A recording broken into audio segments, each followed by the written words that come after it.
Good afternoon. Thank you for joining me this afternoon as I present the 2026 budget. As we know, this is the start of a process and of a conversation, and we look forward to engaging with the council over the next couple of months as we seek to put together a plan for our city for next year and beyond. At this presentation, I always remind us that the only reason that we are here is to serve the city of Albany and to work to ensure that we provide the services and support and the safety and health that our community wants and that will make our community economically vibrant. I want to thank the council for their hard work in advance. I mean, you're always working hard, but you're going to be working particularly hard over the next few months as you meet with department heads and talk about the budget and the plan for the coming year. And I want to start with where we started when I presented my first budget back in 2014 for our 2015 fiscal year. We had a significant structural deficit, and we have been successful in balancing our budget every year without using fund balance. We had high levels of poverty, and while poverty is still an issue in our city, I am proud of the fact that we have reduced that number by 29%. We have had to deal with the impacts of climate change, and that has required investments that we didn't necessarily anticipate, or I certainly didn't necessarily anticipate when I took office, but we've been able to do that. And we've been able to create sustainability practices, whether it's planting trees, the work that we've done on our water and sewer infrastructure, the work that we've done to electrify our city fleet, to purchase 100% of our electricity from renewables. That all took investment on the part of those of you here in this room, and that commitment is something that will sustain us in the future. We've been able to rebuild our rainy day fund. We now have $15 million in our rainy day fund, which had been completely depleted. And while we need to continue to grow that, it certainly is moving in the right direction. We also had significant challenges with aging infrastructure, but with the investments that we were able to make in our streetlights, on our streets, in our parks, we have been able to work to rebuild that infrastructure and to create a great platform for us to continue to grow. We faced the closing of the landfill, and there were significant challenges associated with that, including significant debt associated with expanding that landfill. We've been able to extend the life of the landfill, pay off the debt that we incurred when we built the expansion, and there is still more work ahead, but we are on much firmer ground as we anticipate the closure of that landfill in 2028. We had really neglected a lot of our public spaces. The Lincoln Park Pool was among many spaces that had not been updated and upgraded and invested in a very long time. And we were able to find the funds to invest and create world-class amenities. And we were also able to update City Hall and bring it into the 21st century. And we continue to make those investments as we are converting to yet a newer platform for us to be able to run our operations and make ourselves more effective and more efficient. And so with these accomplishments, we're ready to look at what we're going to be doing in 2026. And I want to start by, again, emphasizing this budget is a plan. It's a plan based on what we know today. The economic outlook is very uncertain. We are seeing inflation decline, but it still remains above the Federal Reserve's 2% target. And with announcements of new tariffs and changes on almost a daily basis, it's really difficult for us to predict what is going to happen with respect to inflation. Unemployment remains low in the city of Albany. We have more people working today than we did before the pandemic, but employment numbers are coming out, and with the furloughs that are happening, with the shutdown at the federal level, we think that there is potentially going to be pressure on employment. And so that remains, again, somewhat unclear. But as I said, we've been able to decrease poverty. We've been able to get more of our residents working, lift families out of poverty, and put us on a path to strong growth. And so we believe that the assumptions that are made in this budget are solid, but we will always remain ready to change and to adjust if those factors change. The government shutdown, a lot of people are going to be asking, with the government shutdown, how does that impact the budget that you're releasing today? Perfect timing, right? But right now, what we're looking at with respect to the shutdown is potential impact on cash flow. So we have about $3 million of reimbursements that we're expecting from the feds that are now at risk of being delayed. I may need to be coming to the council to issue revenue anticipation notes to be able to cover that cash flow. As we get towards the end of our fiscal year, that's when our cash flow is the tightest, and so we will continue to be open and communicative about that. The risks going forward, if the shutdown is not resolved, is that it does impact our ability to help keep seniors in their homes, to be able to do the work that our community development agency does around affordable housing, and that our workforce development team does around workforce development and training. And so, again, we will have to see how this plays out and be ready to respond. So, overall, we are proposing a budget that is roughly $277 million in operating funds. That's up about 3% from last year, and we are proposing a pretty significant decrease in capital projects, simply because we have taken on a significant amount of debt for the capital projects that we have recently completed, as we will discuss further in this presentation. So, on average, we have increased taxes 1.2%. That compares with about 2.3% increase on average since 2014 in other cities across New York State.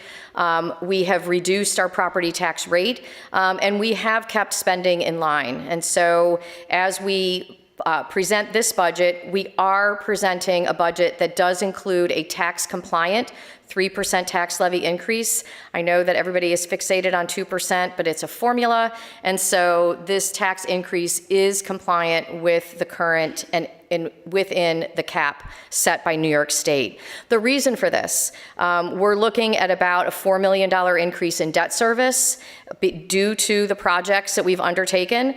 We are also looking at about $1 million increase in retiree health care, and there are proposed organizational changes that I will go into that are driving up our personnel service costs. We are also proposing wage adjustments for our elected officials.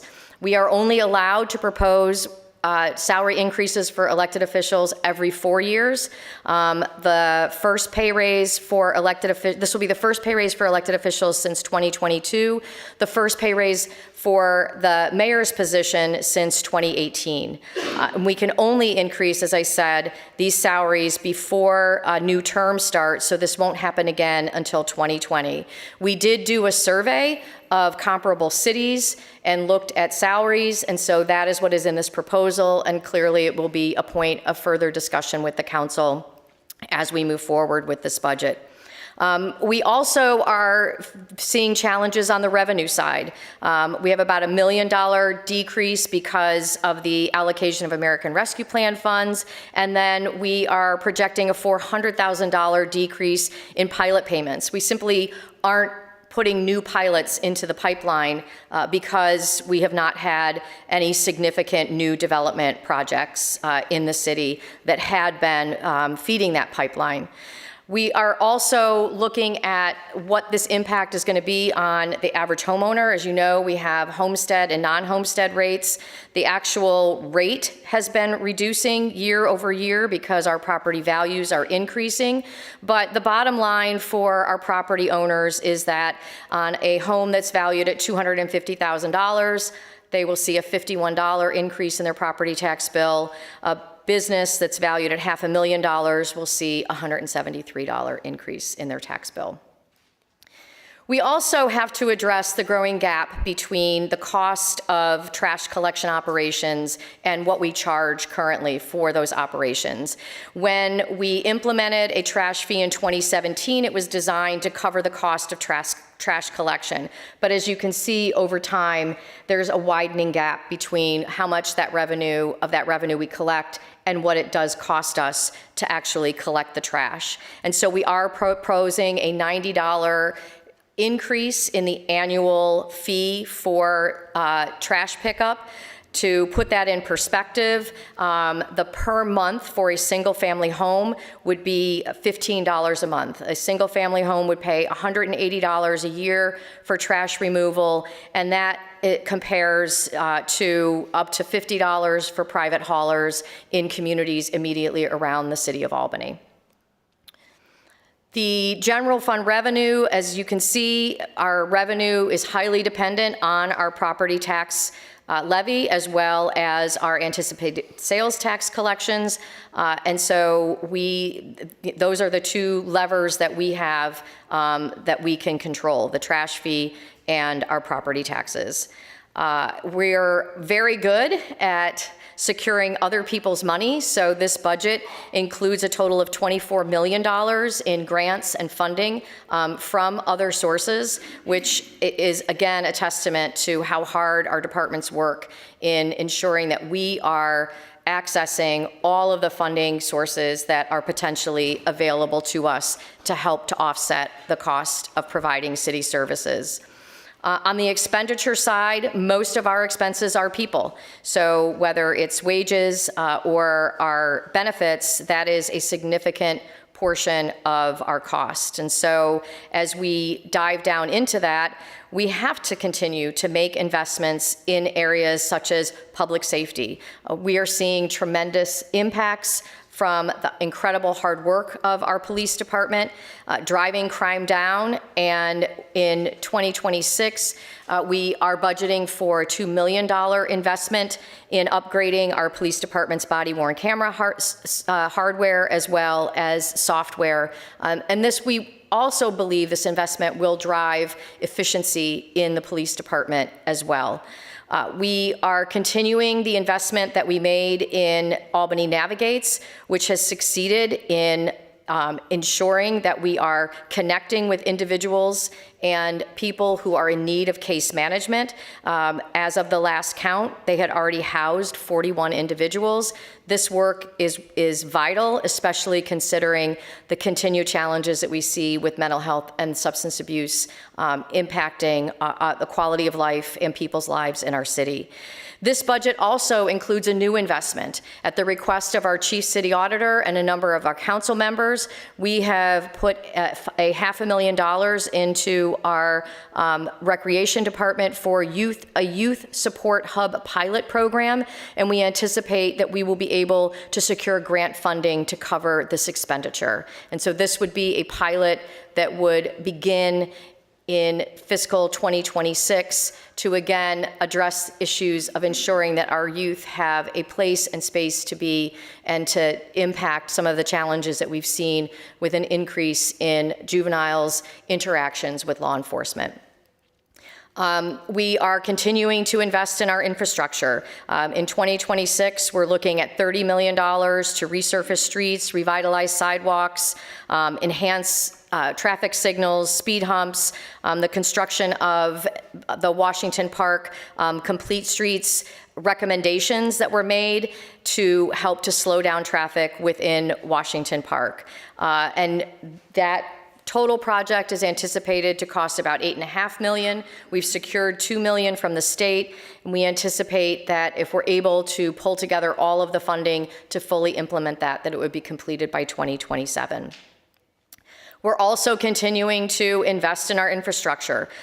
We've invested $17 million to revitalize nearly every park during my tenure as mayor, but that work needs to continue. And so this plan includes investments in resurfacing our courts, in the Swinburne Park Playground, our spray pad at the North Swan Street spray pad, which needs to be replaced. And so those investments continue as part of the spending plan. And so as we look at our capital plan, again, this is a pretty significant reduction from what we've seen, but as we will discuss with the council when we talk about the capital plan, we have to ensure that we are not exceeding what the council has placed on us as a cap for our debt service as a percentage of our budget. And so that is what this spending plan is designed to do. But it does continue to invest in new equipment for our fire department, making sure that we're paving our streets, and investing in the equipment that we need in order to plow our streets and pick up our garbage. So our city is growing. We've seen our population increase. We've seen the value of our properties, in our tax base increase, and we need to continue to ensure that we are incentivizing that growth.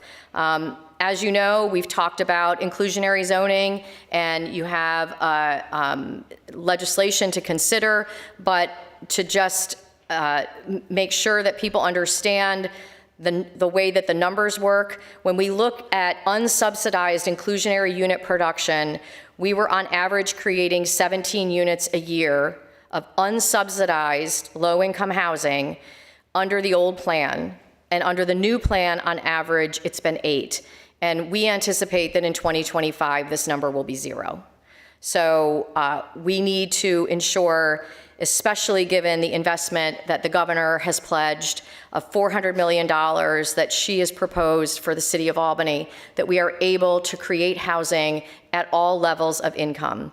We are being incredibly successful in building very low income property, tax subsidized properties across the city. There are 3 projects that are underway as we speak, creating housing, and we have 2 that are in the pipeline to create housing for people at anywhere from 20 to 80% of area median income. But we are creating no housing for people who are above 80% of AMI, and we need to change that. Again, it's been an honor and a privilege to serve as the mayor of the city of Albany. I'm here with Darius Shamfar, who I've served with for a number of years as our city treasurer, Dorcia Pliers, our chief city auditor, as well as the leadership of our council and our council members. We've always been able to work together to ensure that we are providing for our residents, for our employees, and for the future of our city.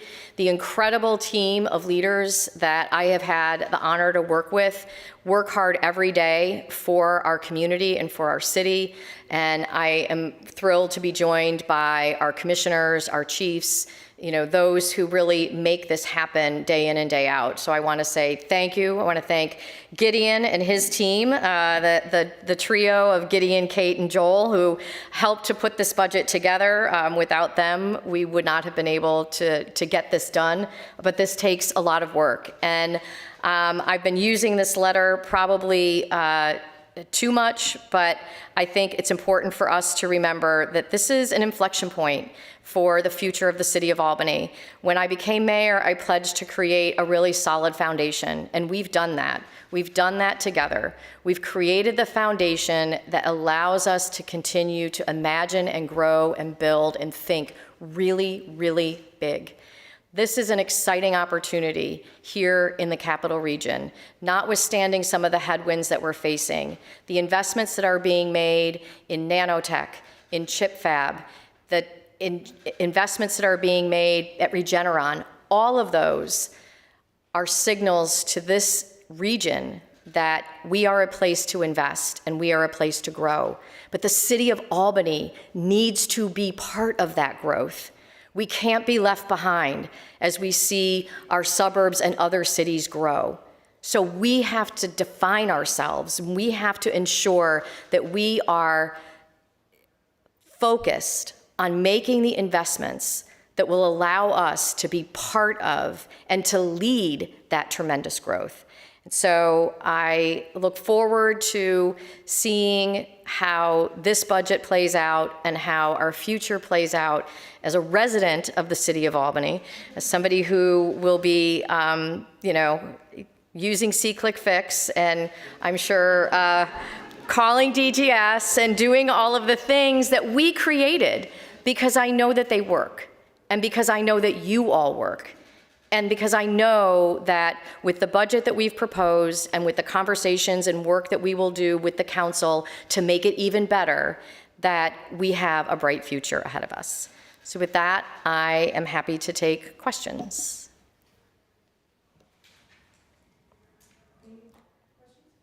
Yep. Mayor, when you talk about the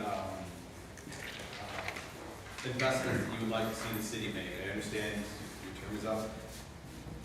What specific investments do you want to see the city make? I think that when we look at the opportunity with the investment that the governor is looking to make in our downtown, I would like to ensure that we focus on truly transformational investments that will have a strong multiplier effect. We have no shortage of incredibly hardworking, whether it's our arts organizations, our not-for-profit organizations, and they will always need for us to be there for them. But we talk about spreading the peanut butter too thin. This is not about making sure that everybody gets a little bit. This is about ensuring that we invest in transformational change in our downtown. We need to increase density in our downtown, and we need more people to have a reason to come to our downtown. Those are two key things that every downtown needs. And unless we get that right, none of the rest is going to matter. And if we get it right, everybody will benefit. When we have more people in our downtown and more people coming to our downtown, that's more people patronizing small businesses, that's more jobs, that's more opportunity. And so we have to say that out loud and have some very specific goals. The work is ongoing as we speak, but my conversations with the consultants and with Empire State Development are that we really need to be very technical and open about what we're trying to accomplish. And we saw some of that in the open house. It did have specific targets about growing our population. But I recently was visiting our sister city of Nijmegen in the Netherlands. And while there are obviously differences, Nijmegen is about 22 square miles, which is only slightly bigger. Albany's 21.5 square miles. And they have a population of about 180 to 190,000 people, and they're continuing to grow. And so if we want to grow within our 21 square miles, we need density. And on the point of raises for elected officials, you said that was based on a survey of comparable cities. Can you give us a list of some of those cities and why you guys decided this is the number that we want to hit for these positions? Yes. So when we present to the council, we will have that information and we'll show what those comparables were.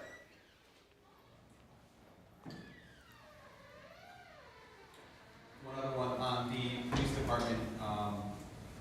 There is a list for, I believe they're called special patrol officers, special unit officers.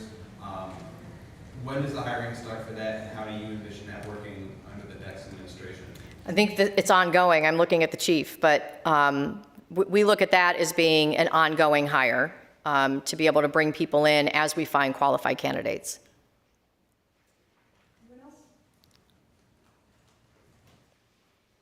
I think one of the things that I do want to stress is that when you look at this budget, there are some significant increases in personnel costs, and that is something that we will need to be discussed and will need to be reviewed. And I think it's important for the next mayor to walk into the office with the staff that they want, and so that's what this budget reflects. And so, yes, it does presume that Dorsey O'Pliers will be our next mayor. And the staffing that is reflected in this budget was her request and the team that she wants to have in place for day one. And so that is the conversation that will proceed with that. Okay, thanks, everyone.